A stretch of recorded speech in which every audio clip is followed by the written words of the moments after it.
Joe Biden is out. After weeks of growing pressure and dozens of Democratic lawmakers slowly but surely ramping up their calls for him to step aside in the wake of a disastrous debate performance. With Still the president, but no longer seeking a second term. US politics is in uncharted waters. Never before has a party switched horses midstream this close to an election. What comes next and where do the Democrats go from here? There is a rule book for this sort of thing, but until now, it's never had to be used.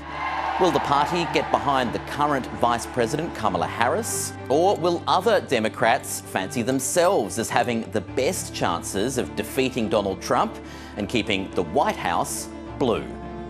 Here's what we know about the process. President Joe Biden may have a strong view of who takes over at the top of the ticket, but he doesn't have the power to unilaterally choose them. In fact, he's technically not even the nominee yet. He's the presumptive nominee. He was yet to be officially confirmed as the Democrats' candidate.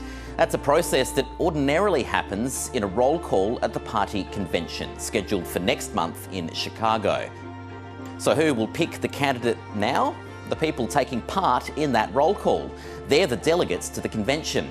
And most of them were picked as the result of the state primaries and caucuses held in the first half of the year. They still hold the power to pick the Democratic candidate. Those delegates are chosen by the state parties at state conventions. They're people like party members, volunteers, and office holders. Many of them were chosen for their support of Joe Biden. This time around, there are 3,933 pledged delegates. To win the nomination, a candidate needs a majority to vote for them in the first round. Before he dropped out, Joe Biden had nearly all the pledged delegates because he'd run in the primaries without any serious competition. But now, by leaving the contest, Biden has released them. There won't be another full national primary process, even if the Democrats wanted it. There simply isn't time. The election's only about 100 days away. So the delegates are now free to use their judgment, a kind of free will they haven't had in more than 50 years. How will they choose who to support? Well, Joe Biden can endorse a successor, and it carries a lot of weight, but he can't force his delegates to vote for anyone.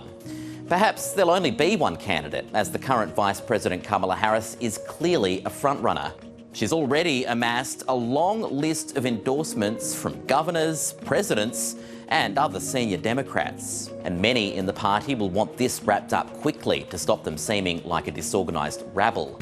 But if more than one person puts their hand up, they'll all be campaigning and making their cases to the delegates before the party comes together next month for a vote in Chicago.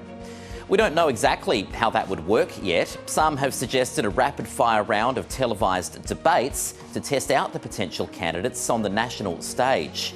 Some think former presidents and party leaders should be involved in vetting candidates to help delegates make an informed choice. Some think they should bring in celebrity firepower, with people like Oprah enlisted to host candidate forums.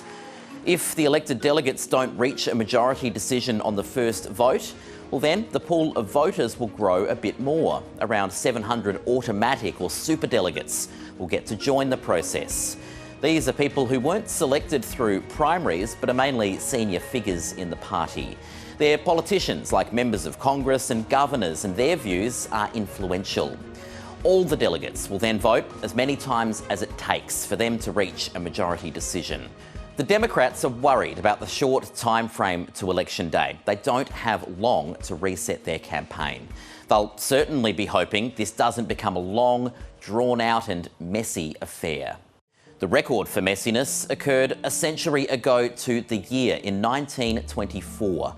In that convention, it took the party a whopping 103 ballots to settle on a presidential candidate. John W. Davis won the nomination, but went on to suffer a landslide defeat in the general election. Modern-day conventions are normally highly choreographed and the outcome predetermined. You have to go back to 1968 to find a convention with multiple candidates. And that convention was such a mess that it led to the party rewriting the rules for the primaries into the system that's in place today. This year, actually has a lot in common with that election. In 1968, the incumbent Democratic president, Lyndon B. Johnson, chose not to run for re-election. Like Joe Biden, he left it late to make the announcement, although nowhere near this late.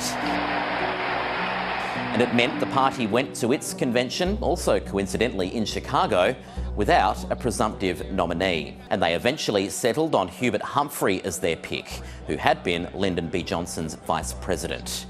It's all eerily similar in so many ways, but the Democrats will be hoping that in at least one way, history won't repeat, because in 1968, Hubert Humphrey and the party suffered a crushing defeat.